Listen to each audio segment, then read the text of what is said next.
Modern सास के बंद कमरे का रहस्य।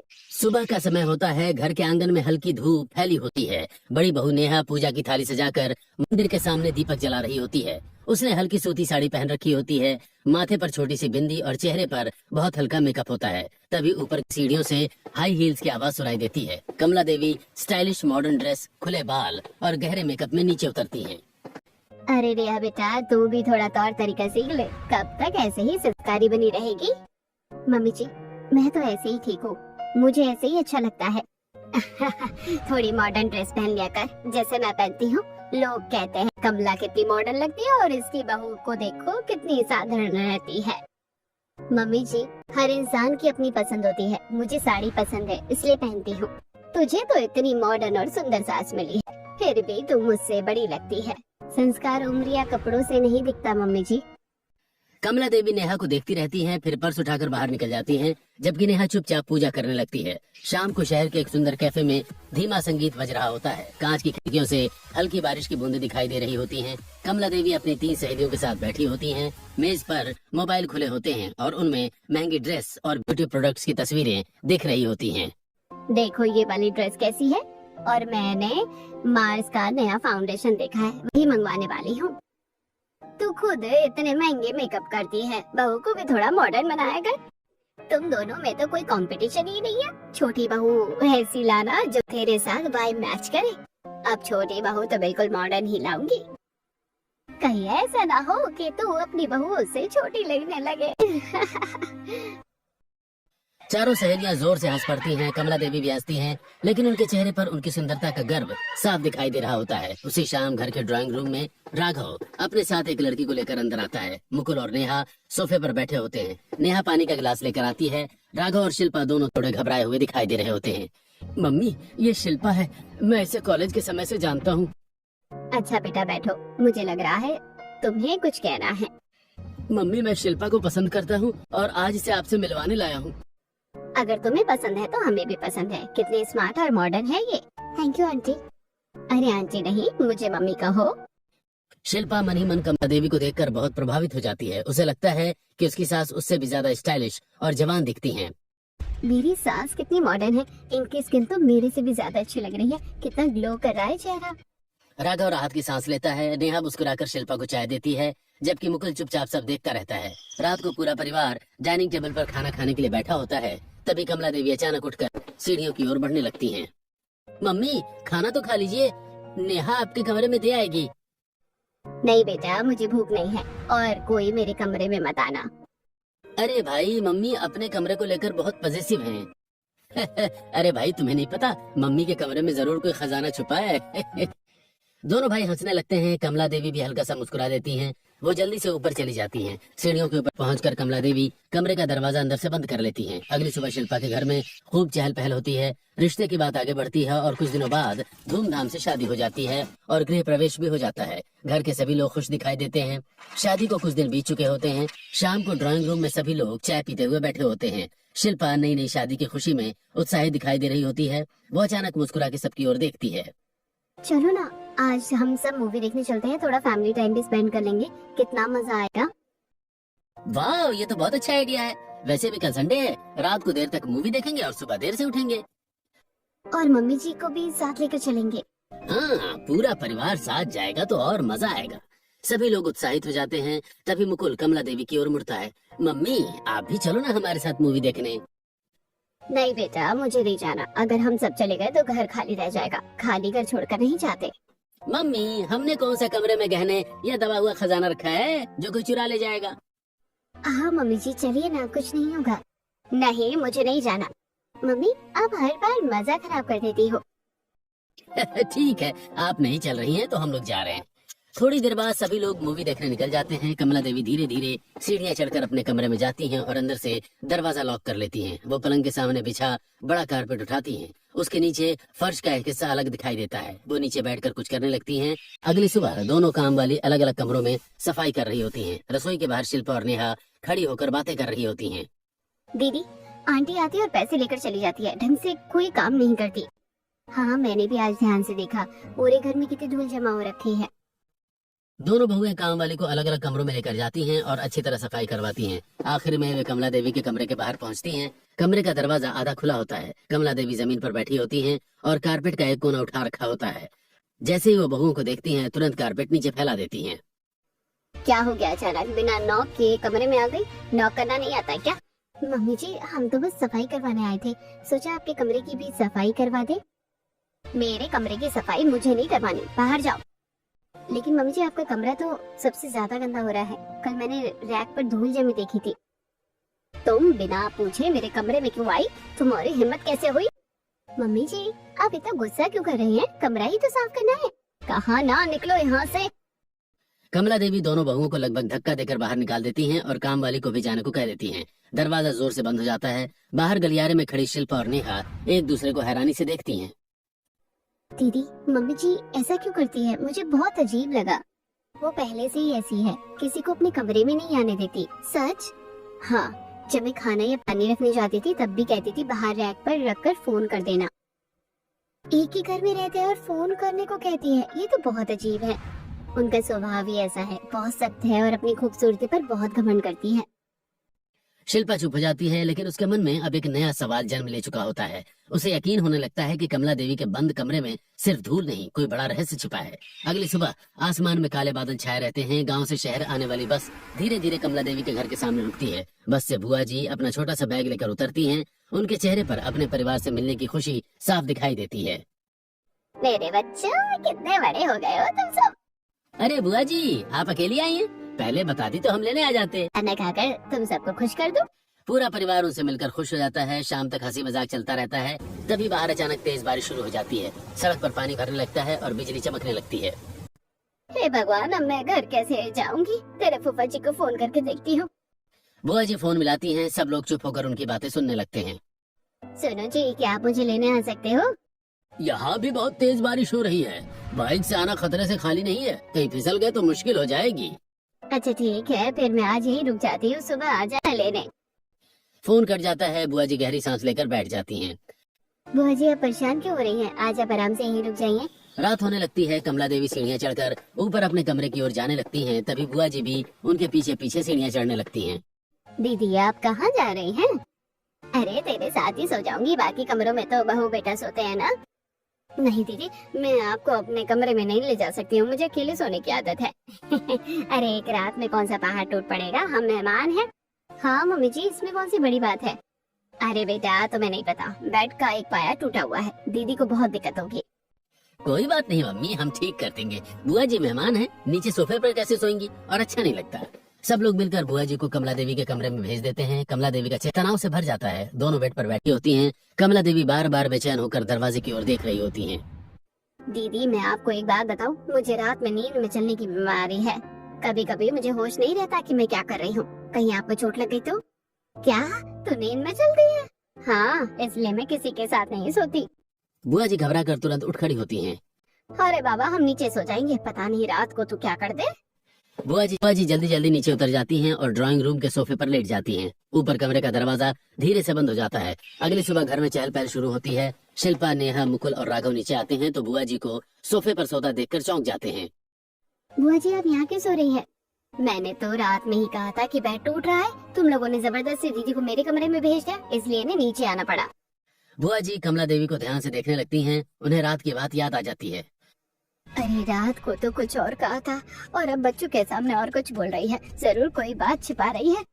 थोड़ी देर बाद रसोई में नेहा और शिल्पा नाश्ता बना रही होती हैं। तवे पर पराठे सिक रहे होते हैं और चाय बन रही होती है। दीदी, मम्मी जी के कमरे की बात आती है, मम्मी जी इतनी परेशान क्यों हो जाती है? हाँ, मैंने भी हमेशा यही देखा है, वो अपने कमरे को लेकर बहुत अजीब व्यवहार करती है। दोनों बहुएं सोच में पड़ जाती हैं। तभी बाहर से कमला देवी की आवाज आती है और वे चुप हो जाती हैं। अगले दिन शाम को शहर के एक बड़े रिजॉर्ट में शानदार पार्टी चल रही होती है। रंग बिरंगी रोशनी, तेज संगीत और महंगे कपड़ों में लोग घूम रहे होते हैं। कमला देवी अपने परिवार के साथ पार्टी में पहुंचती हैं। उन्होंने स्टाइलिश गाउन, हाई हील्स और चमकदार मेकअप किया होता है। उन्हें देखते ही उनकी सहेलियां चौंक जाती हैं। अरे कमला, तू आज बहुत स्मार्ट लग रही है।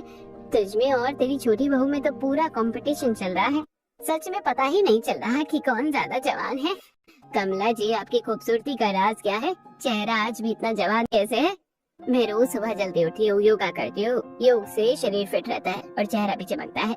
अरे वाह, आप तो अपनी उम्र से भी बहुत छोटी लगने लगी है। आपने तो बहुत दुख झेले हैं। पति जल्दी चले गए, फिर भी आपने खुद को इतना संभाल के रखा और बच्चों को भी पाला। जिंदगी में सुख दुख आते रहते हैं, लेकिन इंसान को अपना ख्याल रखना नहीं छोड़ना चाहिए। सब लोग कमला देवी की तारीफ करने लगते हैं। कमला देवी बेहद आत्मविश्वासी लगती हैं। अगली सुबह सूरज निकलने से पहले ही कमला देवी उठ जाती हैं। छत पर हल्की ठंडी हवा चल रही होती है। कमला देवी योगा मैट बिछाकर प्राणायाम, सूर्य नमस्कार और स्ट्रेचिंग कर रही होती हैं। कुछ देर बाद वो सीधे नीचे अपने कमरे में चली जाती हैं। तैयार होने के बाद वो आईने के सामने बैठकर फाउंडेशन, कंसीलिंग पाउडर, ब्लश और चमकदार मेकअप की कई परतें चेहरे पर लगाने लगती हैं। इतना मेकअप हो जाता है कि उनकी असली त्वचा दिखाई ही नहीं देती। कुछ देर बाद कमला देवी चेहरे पर पीले रंग का फेस पैक लगाकर घर में घूम रही होती हैं। शिल्पा उन्हें देखकर उत्सुक हो जाती है। मम्मी जी, आप ऐसा क्या करती हो जो आपकी स्किन इतनी ग्लोइंग है? ये किस चीज का फेस पैक है? अरे कुछ नहीं बेटा, इसमें चावल पीस कर डाला है, हल्दी मिलाई है और थोड़ा सा गुलाब जल डालकर लगा लिया है। आपकी त्वचा सच में बहुत सुंदर लगती है। देख ले, इस उम्र में औरतों की खाल लटक जाती है और चेहरा बेकार हो जाता है, लेकिन मुझे देख। तभी मुकुल मजाक करते हुए पास आ जाता है। मम्मी, आपके बाल तो सफेद होते जा रहे हैं, लेकिन चेहरा तो और जवान होता जा रहा है। कहीं मम्मी ने कोई जादू तो नहीं कर रखा? दोनों बेटे हंसने लगते हैं। कमला देवी मुस्कुराती हैं, लेकिन उनके चेहरे पर अपनी खूबसूरती का घमंड साफ दिखाई देता है। रात को घर में गहरी शांति छाई होती है। सब लोग अपने अपने कमरों में सो रहे होते हैं। अचानक लगभग 1 बजे पूरे घर में धू धू की बहुत तेज मशीन जैसी आवाज गूंजने लगती है। हे भगवान, रात में कौन मशीन चला रहा है? मेरे सिर में दर्द होने लगा है। ये आवाज कहाँ से आ रही है? मुकुल, राघव और रिया भी अपने कमरों से बाहर निकल आते हैं। सब लोग घर के बाहर जाकर देखते हैं, लेकिन बाहर बिल्कुल सन्नाटा होता है। जैसे ही वे वापस घर के अंदर आते हैं, वही तेज आवाज फिर सुनाई देने लगती है। बाहर तो कुछ नहीं है, फिर आवाज घर के अंदर कैसे आ रही है? किसी को कुछ समझ नहीं आता। आखिर थक हार कर सब लोग अपने अपने कमरों में लौट जाते हैं और कान पर तकिया रखकर सोने की कोशिश करते हैं। आखिर कमला देवी के कमरे में ऐसी कौन सी चीज रखी थी जिसके कारण वो किसी को अपने कमरे में जाने नहीं देती थी? अगली सुबह सभी की आंखें सूजी हुई थी। सब लोग उन्हीं दे चेहरे के साथ डाइनिंग टेबल पर बैठे होते हैं। तभी कमला देवी बिल्कुल ताजगी से तैयार होकर नीचे उतरती हैं। तुम सबको क्या हो गया? आज तो किसी में भी एनर्जी नहीं है। मम्मी जी, रात को इतनी तेज मशीन की आवाज आ रही थी, आपको सुनाई नहीं दिया? कमला देवी एक पल के लिए चौंक जाती हैं। कमला देवी एक काली जगह पर एक बड़ी मशीन के साथ खड़ी हैं। मशीन धू धू की आवाज कर रही है। वो उसके ऊपर लेटती हैं और मशीन का ढक्कन धीरे धीरे बंद हो जाता है। कौन सी मशीन? मुझे तो कुछ नहीं सुनाई दिया, मैं तो आराम से सो गई थी। इतनी तेज आवाज थी। मम्मी जी, आपको सच में सुनाई नहीं दिया? नहीं नहीं, शायद तुम लोगों को वहम हुआ होगा। शिल्पा ध्यान से कमला देवी का चेहरा देखती है। उसे लगता है कि मम्मी जी कुछ छिपा रही हैं। इतनी तेज आवाज के बाद भी कोई कैसे सो सकता है? जरूर मम्मी जी झूठ बोल रही है।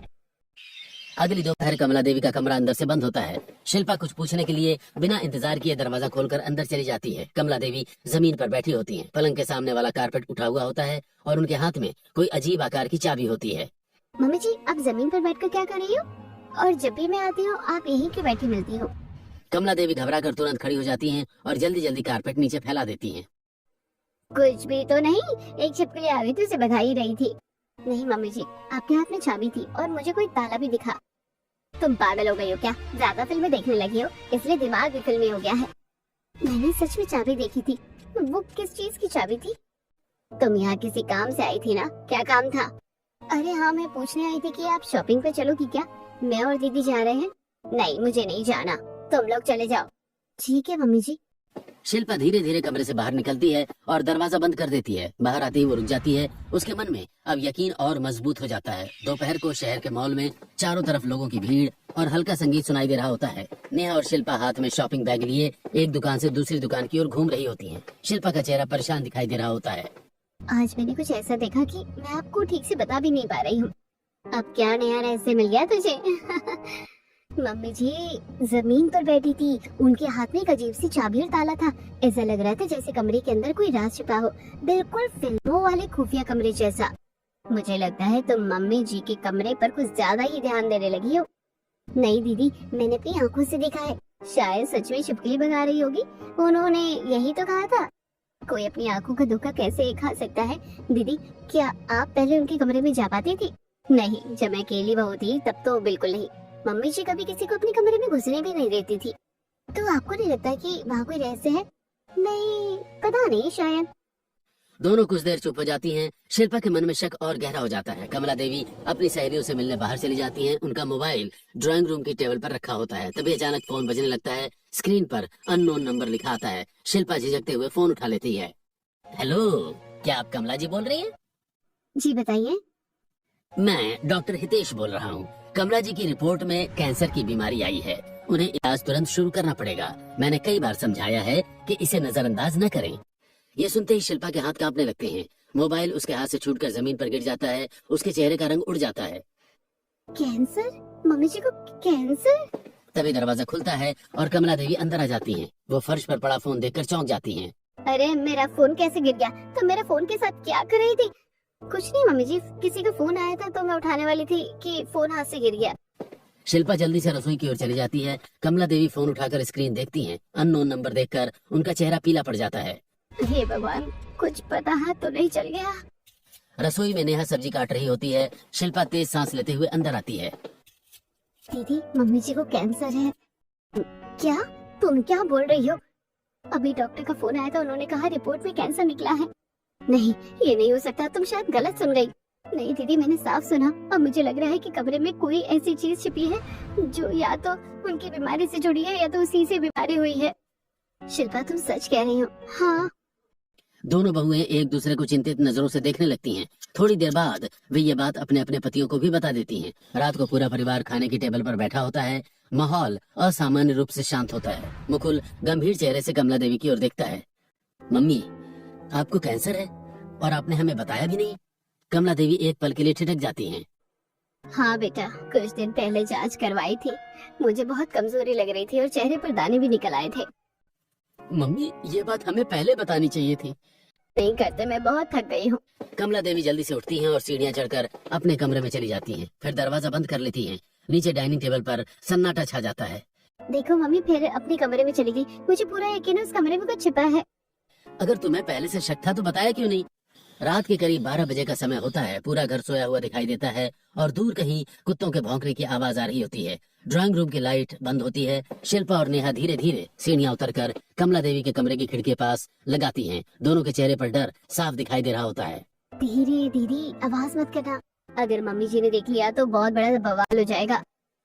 शिल्पा ऊपर चढ़कर खिड़की को हल्का सा खोलती है। अंदर अंधेरा होता है और कमला देवी कमरे में मौजूद नहीं होती। दोनों खिड़की से अंदर उतर जाती हैं। उनके फोन पर कॉल चालू होती है और फोन उनकी जेब में रखा होता है। दूसरी ओर मुकुल, राघव और रिया अपने कमरे में बैठे मोबाइल पर सब सुन रहे होते हैं।